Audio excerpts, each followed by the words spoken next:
Hey, everybody. Thanks for joining us today. I have Drew Kaplan. Drew, would you mind sharing just a little bit about your background and work history and currently what you're doing?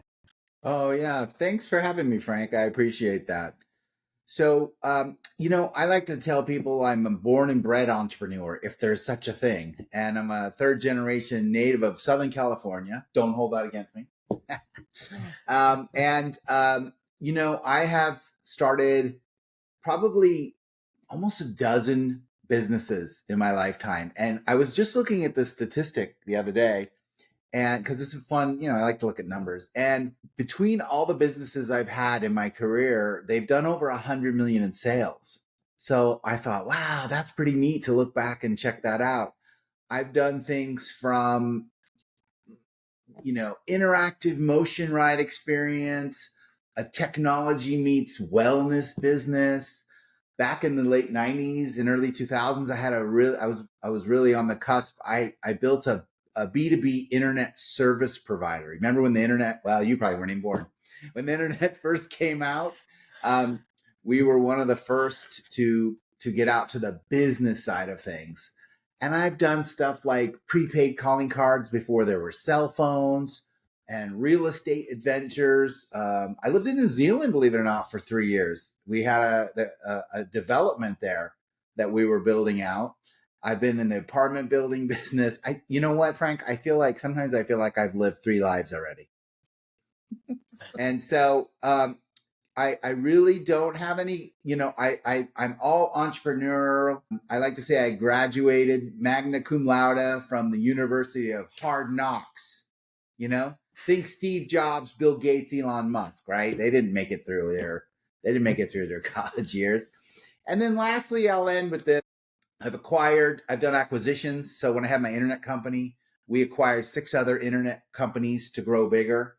And because of all that, we got recognized by Deloitte Technology Fast 50, Fast 500, Inc. 5000. And what's funny about that is my motto always had been slow and steady wins the race, guys. Slow and steady. But yet we kept winning all these awards for fastest growing company. So I thought that was funny. Well, thank you very much for the introduction, Drew.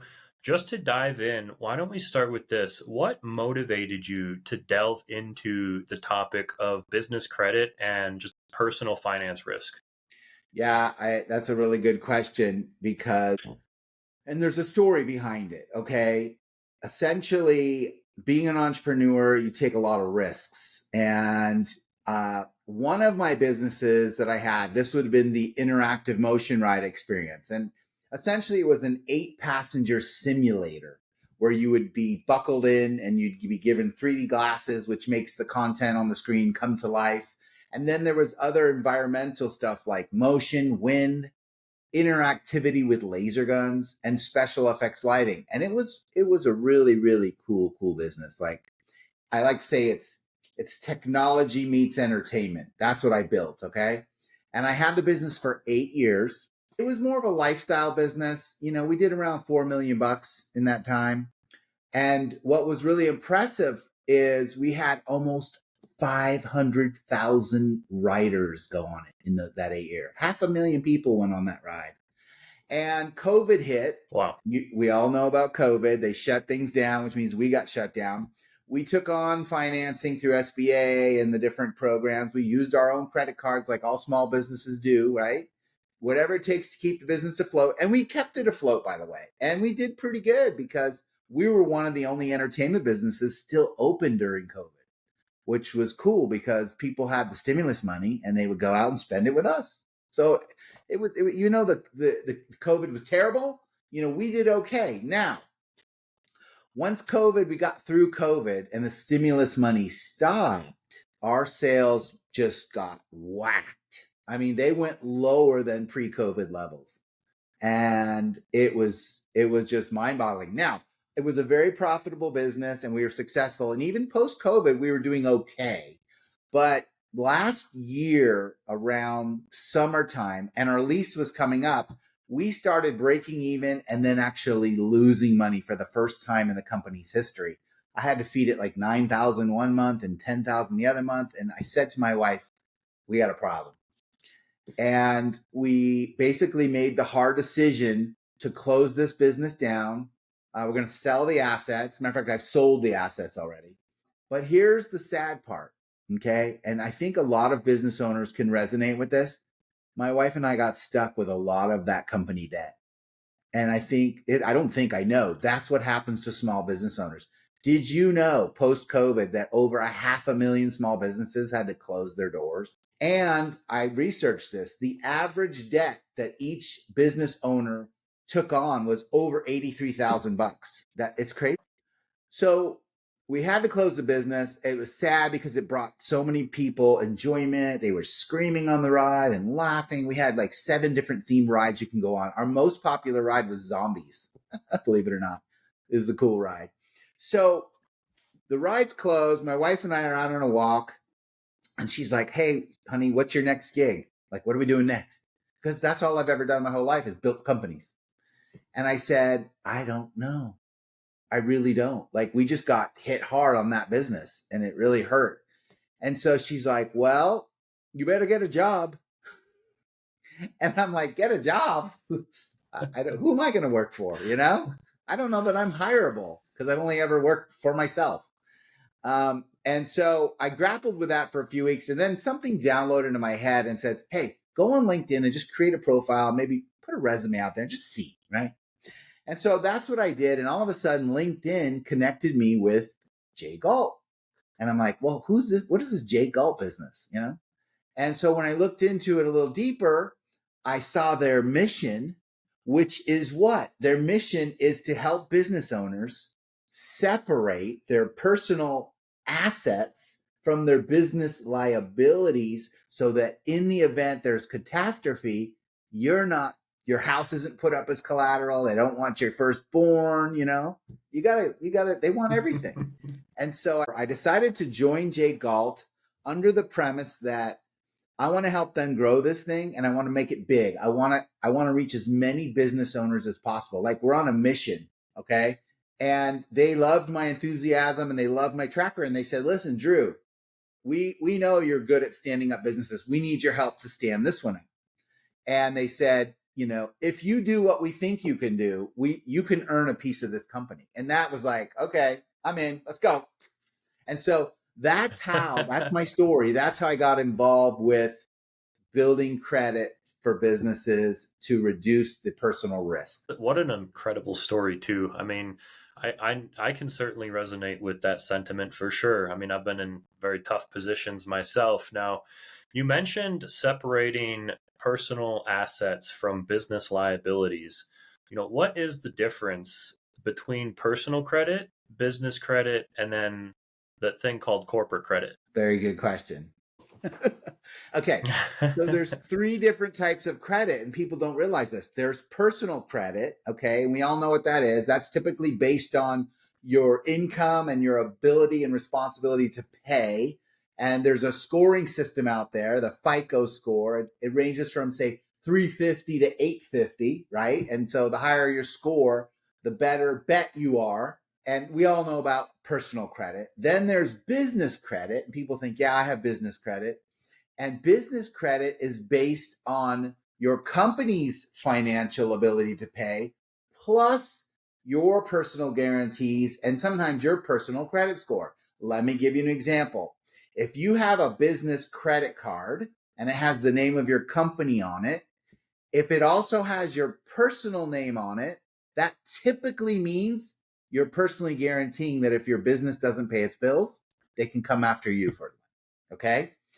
When you get into a real corporate credit card, okay, it should only have your business name on it. Isn't that something? I see that mistake so often. It's actually something that I didn't even know that nuanced detail. I'm a younger entrepreneur, but that is an incredible differentiator. So having the company name on the card is directly tied to the corporate credit, or how does that differentiate from the business credit from the corporate credit with the name on the card? Yeah. So, like I said, so a lot of these companies like Chase Inc. card or the Capital One Spark card, they're what I call fake business credit cards. Okay. You get a separate statement. It has your business name on it. You can put it through your business books. So it's good from an accounting standpoint. And a lot of times that business card doesn't show up on your personal credit. That's good. But it also doesn't show up on your corporate credit either. That's not good, right? Because you're not getting the benefit for paying your bills on time. Let me give you a Right. statistic. This might blow you away. 93% of lenders and vendors do not report businesses' good behavior. They don't. Why? Because it costs them money to report and they don't want to spend the money. Now, if you don't pay or you're late, guess what? They'll report you, because if they're just reporting here and there, they don't have to pay anything to report the negative. But if they're going to report, 30,000, 100 millions of clients, they have to pay a lot of money to report that. So that leaves only 7% of lenders and vendors out there that will report your good behavior. Business credit typically means you and your business are guaranteeing it. You'll see your name and your business name on the credit card. Corporate credit, Okay. now, it's a different story. It's only based on the business's history of paying its bills and typically does not require personal guarantees. It also has a different scoring system. In the business world, we're looking at a score of 0 to 100 versus 350 to 850. So you want to have a 70 or an 80 or maybe even a 90 in the corporate world. Okay, they call it a paydex. 100% means you pay your bills perfectly. You actually pay them ahead of time. So that's some of the Okay. difference between personal, business, and corporate. Does that make sense? Yeah, that makes a lot of sense. So, when it comes to how a business and a personal credit are impacted when, let's say, financing, what's the implication? Let's say, from a corporate perspective, I'm assuming you're talking like a Dun and Bradstreet type score versus, that personal credit. Yeah. So there are three business credit bureaus. Dun and Bradstreet is one of them. You also have Experian Business, which is different than Experian Personal, and you have Equifax Business, which is different than Equifax Personal. Dun and Bradstreet's is the biggest credit bureau in the business world. I would say Experian is number 2 and Equifax is sort of number 3. About What are some of the mistakes that new business owners find when trying to leverage credit in business? Yeah. Okay, love it.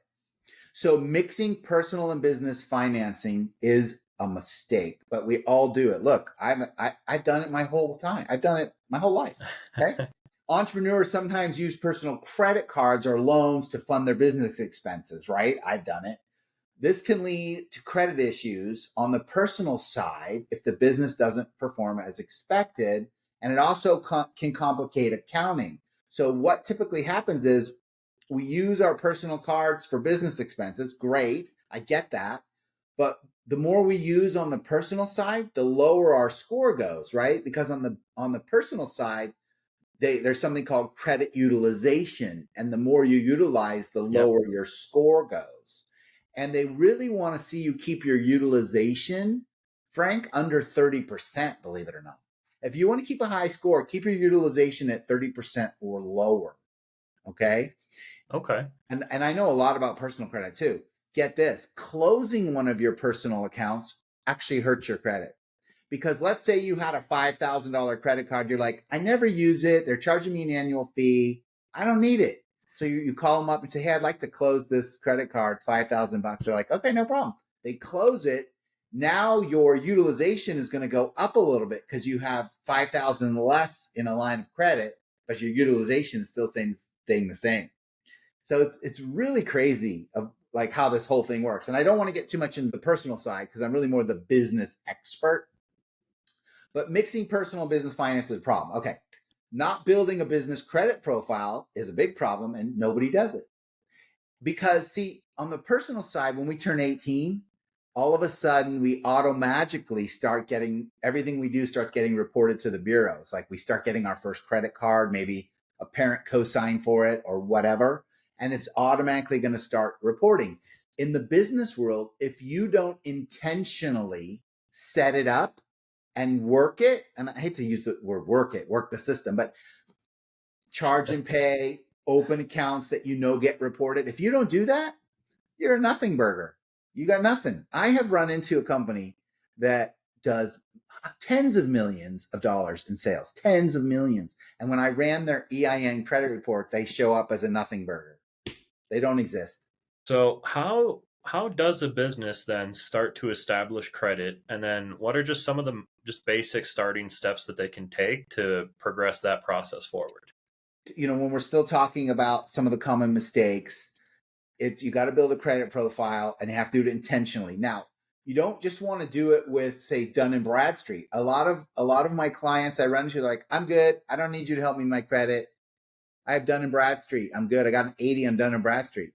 And so I'll run their overall corporate credit, and it's yeah, great. They have an 80 at Dun and Bradstreet, but it says they're good for $5,000 worth of credit.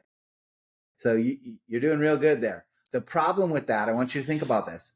If you just have one of the three credit bureaus, you have a one-legged stool. You can't sit on a one-legged stool. You're going to fall over.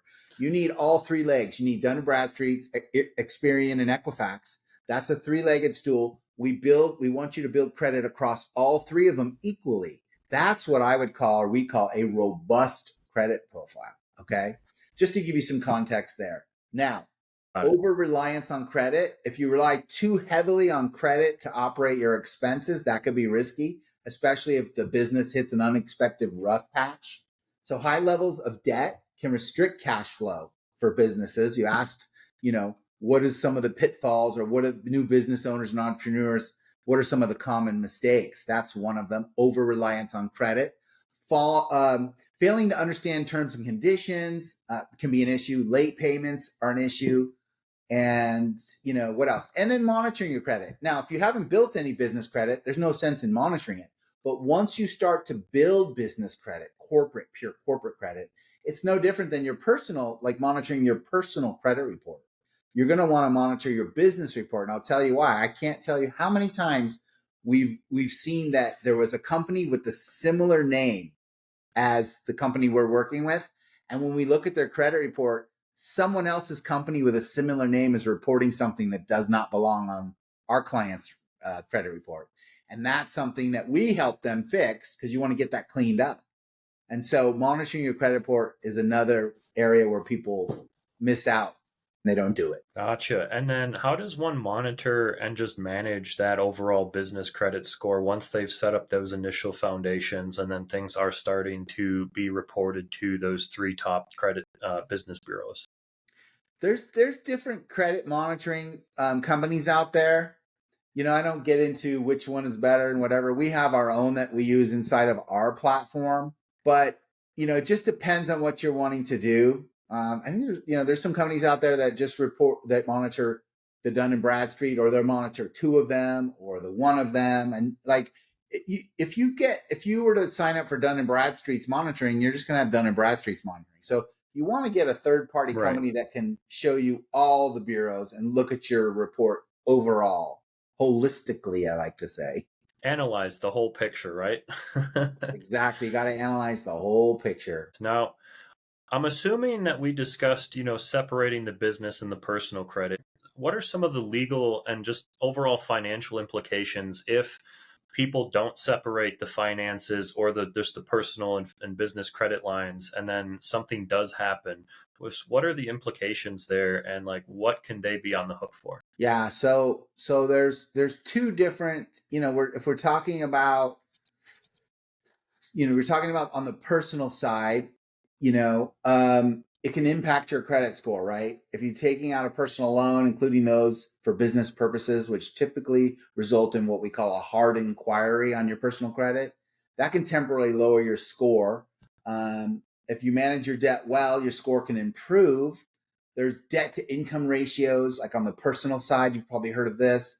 And then there's various interest rates. The better your credit score is on the personal side, the better interest rates and terms you can get.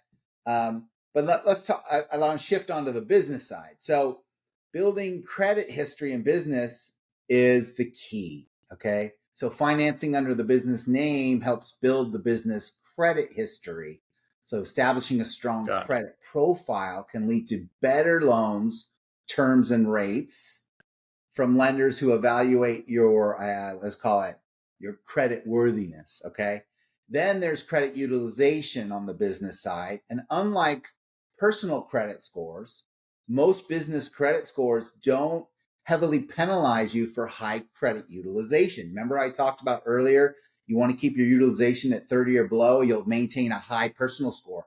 In the business world, they want to see you draw down 80% of the line, use it, pay it down, and do that again. They're okay with you keeping a high usage. And the more you use and pay, the more they're apt to come back to you and say, would you like more? Would you like more credit? You're a great payer. And if you need more, we see you need it, you see you use it, we see you pay it, we'll give you more. That's almost counterintuitive to the personal side. Hey, what's the differentiator with their framing of that on the business side where they want you to utilize that 80% over the 30? I think, you know what I think it is? Just doing this for a while, this is what my understanding of it is. If you're a personal, you might buy a computer or two for yourself or your family. Okay. If you're a business, you're buying 10, 20, 30, 50, 100 computers. So your appetite for credit is much bigger than on the personal side. Granted, too, if you have income coming in on a personal side, it's probably wherever it is, 50, 100, 150,000. If you're a business, you should be doing that like per day, per week, per month, right? It's right. The appetite and the level is what the difference is. And so when it comes down to just the overall different strategies on the business side for building that credit over time, what are some things that you would recommend to different businesses out there to help them improve the credit? Yeah, so I basically would say that I think what we should talk about is the steps involved in building corporate credit, right? Is that kind of what you want to know? Yeah, just the overall steps. Yeah. One of the key things that people have to understand, this is the mission, this is what I'm trying to get across, is it's so vitally important that you separate your personal life from your business. You separate. Let me ask you a question. You know LLCs, S Corps, C Corps, right? Companies start that. Why Correct. do they start that? Why do people do companies? Do you know? To separate themselves from the liability of being sued if something goes wrong in the company. 100%. You nailed it. They start the corporation to give them protection. But what they don't realize is every time they loan their company money and the company pays them back, or they co-sign for the lease, or they co-sign for a credit card or a line of credit, anytime they're putting their personal DNA on that business to support that business, they're actually putting holes in that corporate veil. Okay. And unfortunately, Frank, we live in a very litigious society in the United States. And if any lawyer worth their salt wanted to come after a business owner, it is not hard. It is not hard at all to basically get in front of a judge and say, Your Honor, I'm going to show you today how Frank and Frank LLC are really one and the same, and that he should not have the protection of the corporate veil because look, he's loaned money back and forth. He's co-signed on the lease. He's co-signed on the loan, and Frank and Frank LLC are one and the same, Your Honor. And he only has $1 million in insurance. My client is seeking $5 million. So we'd like to go beyond the insurance policy and we'd like to reach in and we would like to take Frank's house and we'd like to take Frank's 401k. And, your kid looks kind of nice. We're going to take your kid too. This is the crap that can happen. And so it's piercing the corporate veil, right? It's breaching the corporate veil, but through the financial world. Yep. People don't realize this is possible. So that's why it's so important to understand that if you start building up EIN credit that's distinct and separate from your social security number, and we get you lines of credit or whatever so that you can operate your business, grow your business, it starts to put up what I like to say is a firewall. We're going to enhance the firewall between Frank and Frank LLC. So when it comes to just your business in general now, and just how you help businesses build their credit up, what are just some of the couple of success stories that you might have where you've helped either mitigate some potential risks that you've seen that could have been very detrimental, or just some overall just success stories with building up credit? Do you mind sharing some of those stories? Yeah, before I get to the stories, what I like to do is tell the audience a little bit about how to set up corporate credit.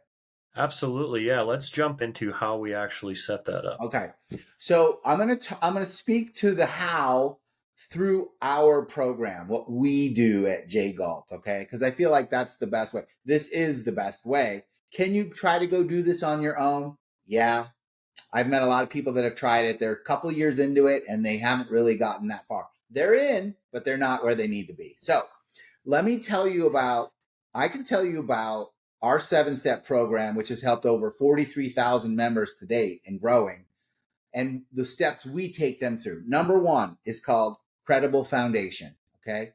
Your company has to have a credible foundation before you do anything. I like to give an example of, let's think about like a runway model. Okay.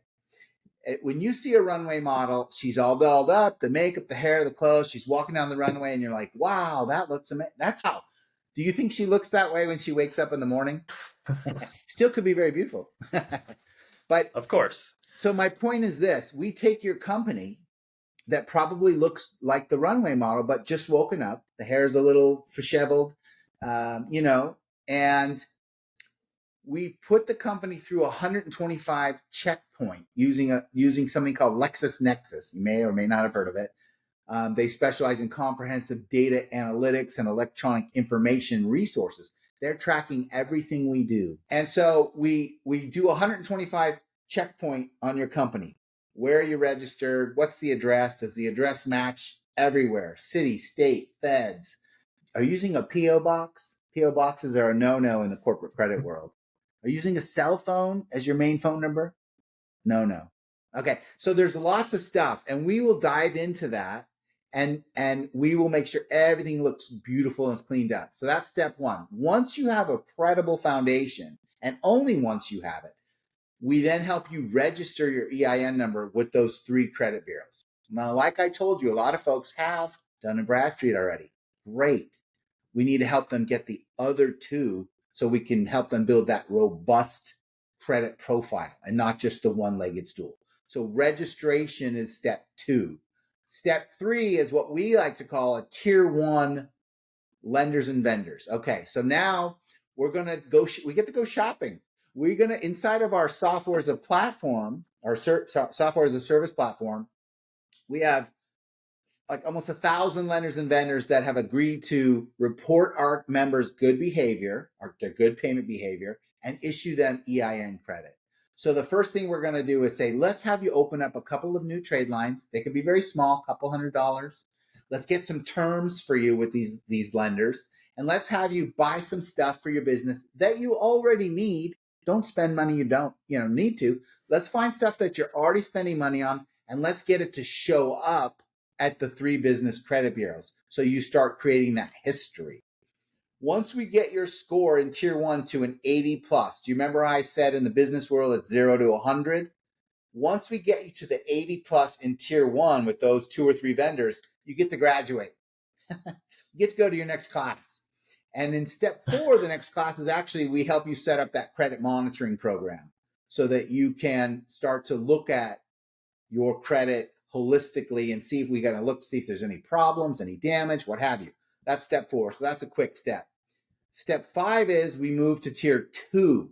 What is tier 2? It's a whole new set of lenders and vendors, larger lenders and vendors, and they're going to help you create that track record for charging and paying, charging and paying, charging and paying. And we're going to help our members figure out what expenses do you have that we can just shift over here. Or maybe you can't shift. Maybe you're with a special vendor that's like specialty. We have ways to get that to show up at the credit report. Okay, there's nothing we can't do. It's just on how you work it. So once you're in tier 2 and we get you to an 80 plus score, you get to graduate again. And now you're jumping over to tier 3. And it's really just like shampoo, lather, rinse, repeat. Okay, because in tier 3, a whole new set of lenders and vendors opens up to you. We go through the process, you build your score, and you move to tier 4. Tier 4 is the holy grail, okay? This is where the business wants to go. This is where we can unlock what I call pure corporate credit that typically no longer requires personal guarantees. This is where, Frank, if you walk into an auto dealership and you're ready to buy a truck for your business or a car because you need a business vehicle, you literally can walk in and say, I'm Frank, I'm here to buy a car for my business and I want to finance it on my EIN number. And you will get your car in your company's name and you'll sign for it as like the president of your company, but there'll be no personal guarantees. This is where you could buy a building. This is where you could, let's say you're renting a building and the owner's like, hey, I'll sell it to you. You could go get a real estate loan in your EIN name with no personal guarantees. That's the holy grail right there, eh? It is the holy grail. If you want equipment financing, PO financing, if you want receivables financing, if whatever you need, most likely you're going to be able to get it without personal guarantees inside of our platform, and or once you get to that holy grail tier 4. So that I want to explain sort of the 7 steps because, and oh, by the way, the process does not happen in 2 weeks or 2 months. Okay, that process I just walked you through, it's at least a 12-month journey. That's great information. Right. You see, there's an unfair advantage. Wall Street does not have to personally sign for anything, but Main Street does. And what we want to do at J Galt is level the playing field. Like that's our mission. It's just not fair. And being a serial entrepreneur, I get it. I feel it. I just felt it last year when I closed that business. And so that's what we're about. That's what we want to help people do is get access to that holy grail tier 4 credit so they can start getting what their business needs. Maybe they want to buy out a competitor. Maybe an opportunity comes around for them to buy a competitor out to strategically grow. So my question, I guess, to you or that person is, do you want to take the cash off the table that's sitting in your bank and now your bank is drained? Or would you like to leverage OPM, other people's money, at the best rates and terms, buy out that competitor, do your consolidation, and you'll pay back that loan from the new revenue you're getting from your new merger, And I don't know if I mentioned this, but with corporate credit, Frank, you will always get the best rates and terms compared to you and I personally signing up for something. You just will. It's Absolutely. Just how it works. OPM is one of my favorite terms. Other people's money. You leverage it, use it, grow it. OPM, baby. If you want, I'll share a couple success stories. Yeah, that would be fantastic. So just people could get an understanding of, the different types of industries you can help you focus in, specialize in, help, things like that. Yeah, for sure. I mean, there's really nobody we can't help. If you have an EIN, an LLC, S Corp, C Corp, we can help you. My experience has been the solopreneurs don't want to spend money for the help, even though they need it, and they're being penny wise and pound foolish. But I would tell you, sort of companies with like 5 or 10 employees and up. Okay, that works because that means you have expenses. You see, the way we build credit has nothing to do with, like I said earlier, your income, and everything to do with how we can get your expenses in the company to show up at the credit bureaus. That's it. Okay. Once you get to tier 4, the holy grail, now let me give you an example. If you're going to say to the bank, I need $2 million and I want to get it on my EIN number, but you're only bringing in $800,000 a year in sales, ain't going to happen. But if you're a $5 or $10 million a year company and you're trying to get $500,000, $1 million, $1.5 million, well, there's a good chance you can get that, right? It's got to make sense. So the banks are going to want to see your financials in tier 4 if you want them to give you credit without personally guaranteeing anything. So that's that. Now I want to talk about, I've got 2 examples I'd like to give you. One is a logistics company out of Texas. Okay. It was a husband and wife. They own the business, very successful, doing about $3 million a year in sales. They had lines of credit with their bank, but they were personally guaranteeing them and they were using them because in logistics, you're trucking, got trucks and you're moving goods across the country. There's a delay in getting paid. And so they use their line of credit all the time to buffer that. Okay. Well, they had opportunities to grow, and they went to their bank, and the bank said, you're tapped out. We can't give you any more based on your debt to income ratio. And so we met them, and we said, did you know you can build a completely separate credit profile on your EIN number that has nothing to do with your social security number, nothing to do with your income and your debt ratios? And they're like, shut the front door. And we're like, no, seriously. So we ran their EIN credit report. Now get this. Remember I said they're a $3 million a year company? The EIN credit report came back and said their recommended credit line was $1,000. That's what their corporate credit showed, is $1,000. What is a $3 million a year trucking company going to do with $1,000? Take everybody to lunch. dinner. Lunch for Yeah, everybody. It's on me. Lunch is on me. Anyways, so we assigned a credit analyst to them. They became a member of Jay Galt. We assigned them a credit analyst, and we started working with them, and we sifted and sorted their expenses. Now, here's a trick question for you. What do you think a trucking company's biggest monthly expense might be? Operations and or inventory, one of the two. Okay. In this case, it was fuel, gas. I factor that into operations. Yeah, so you are right. You went high level on it. You're right. You nailed it. Operations. Yeah. So guess what? All that fuel they were purchasing every month was showing up nowhere. It wasn't showing up on their personal. It wasn't showing up in their business. So they were making their payments on time. They were good stewards of their capital, but they weren't getting the benefit of it. So one of the first things the credit analyst did is we did the foundation. We did all the 3 credit bureaus. And then we opened up some beginner credit for them, and we quickly moved them up the scale. And as soon as we can, we got them new fleet gas cards for the entire company that reported to the business bureaus. Now think about that for a second. Now all of a sudden you have nothing reporting to 30 or 50,000, 60,000 a month reporting charged, paid, charged, paid, charged, paid. That alone boosted their credit score way up and allowed them to then access new lines of credit. The next thing they said to us is, oh, this is great. Now, one of the things we needed for growth is we're hiring more people. We need new computers. Our computers are 7 years old. And so the credit analyst said, well, guess what? Dell is one of our preferred partners inside of our platform. Let's go shopping. So before we clicked on apply, we made sure, and this is the thing, all the lenders and vendors inside our platform, and I don't mean to make this a commercial, I'm just excited to tell you, all the lenders and vendors inside of our platform are only allowed to be there if they tell us their lending criteria in advance. What does that mean? That means when we pulled up Dell inside the platform, it said, you have to be in business 2 years. Check. No personal guarantees. Yay. Check. Whatever it was. Income level of 200,000. Check. Whatever the criteria was, they completely met it and they hit apply. And Dell gave them a $40,000 line to buy new computers with phenomenal terms. You see? So now we're starting to help them get the things they need to grow. Now I'm going to fast forward because I don't want to make this be too long. From 0 to where we got them to. You remember how I told you it normally takes about 12 months, maybe a little longer to build up that credit? These guys, right, because they had so much monthly expenses that we were able to capture and get to show up at the 3 credit bureaus, we got them up to $724,000 in miscellaneous credit. That's some credit lines, credit cards, Dell, the fuel, the this, the that, in 10 months. That's huge. Yeah. I mean, for a $3 million operation, you can scale up with that type of money easily.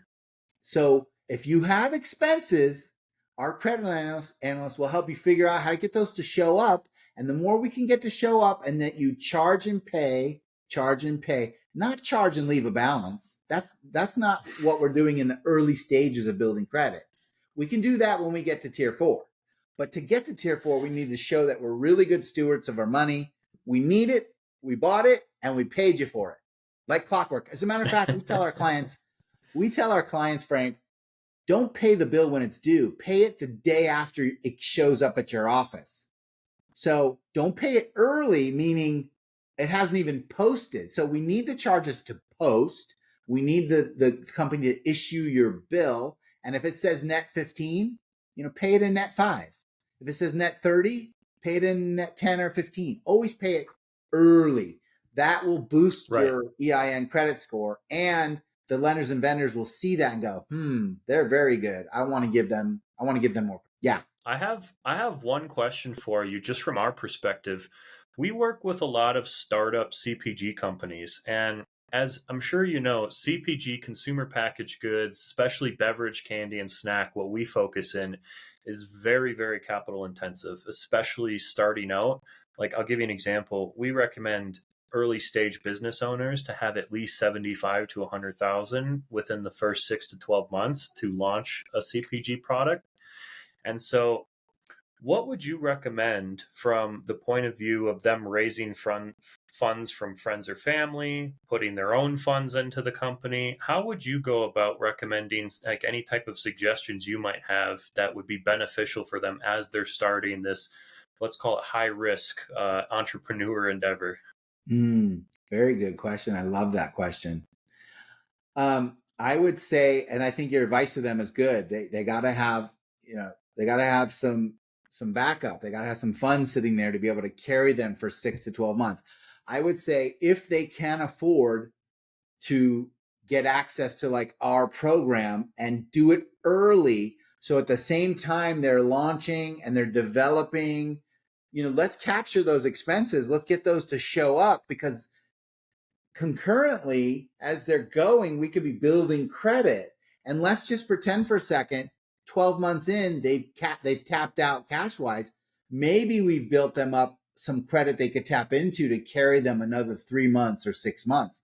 So we could extend the life. Now, I would hope that these companies you're talking about can be successful early on and get some stuff going, get some revenue coming in, and reinvest it. And they're not like on thin ice all the way through. I would hope that. But why not have two tracks? Why not have your cash in the bank that you've raised from friends and families or whatever you've done to raise the funds? And then why not be building up credit simultaneously so that you have like a backup? There's definitely instances where there are brands skating on thin ice throughout the entire process until they do, hit that big, PO order or some type of like situation where they can leverage that, whether that's they've got like some type of really good situation where they've got good sales velocities, like I said, PO orders, and or they just reach out to investors. I mean, we've had people reach out to investors and magically get like 1.5 million in funding, and we're like, it's oftentimes people and projects that we wouldn't expect, which is pleasantly surprising, to be honest. And then there's other times where we've worked with investment bankers and they couldn't get a dollar to their name to get people to invest. It's super surprising. So, like, on our end, investment is like really like a fickle thing. It's like you never know who's going to be interested in what you're working on, like resonates with you, that kind of stuff. So my question is this. So let's say they do have that 100,000 mark, right? How would you recommend going about taking those funds and then just starting that process of potentially building that credit up while they're paying for all the expenses, the logistics, the services, the production runs, the formulation, all of these different things? Because there's a lot of expenses. So there's a couple of questions in there. I mean, some of it's legal and it would depend on how many investors they're bringing in. I know S Corps only allow you to have X amount of investors. C Corps, you can have a lot more people coming in and getting shares. I own a C Yeah. Corp myself for 22 years, but most folks have an S Corp. I've got access to some incredible people. I've got access to this amazing tax lawyer who can, help you set up actually multiple entities for the same company to take advantage of tax laws that are there to save you a boatload on taxes. I also have a private equity guy that I send a lot of my deals to. He likes to come in early, but he's not venture capital, so he's not going to come in the beginning. But if you have Right. recurring revenue, and actually he likes B2B, so this isn't necessarily business to business. If you're canned in products, you're B2C. So see, he wouldn't fit there. But then I have another guy. See, I'm like a connector. I've got all these people. I got another guy in Northern California, and he likes to raise the $1, 2, 3, 4, $5 million for startups or not early stage. He likes revenue. So it's got to be they've got some revenue, and they're just ready to acquire or expand, and they have a good plan to show how they're going to use those funds, And then they also need to show how's the investor going to exit. Most investors want to exit in 3 to 5 years.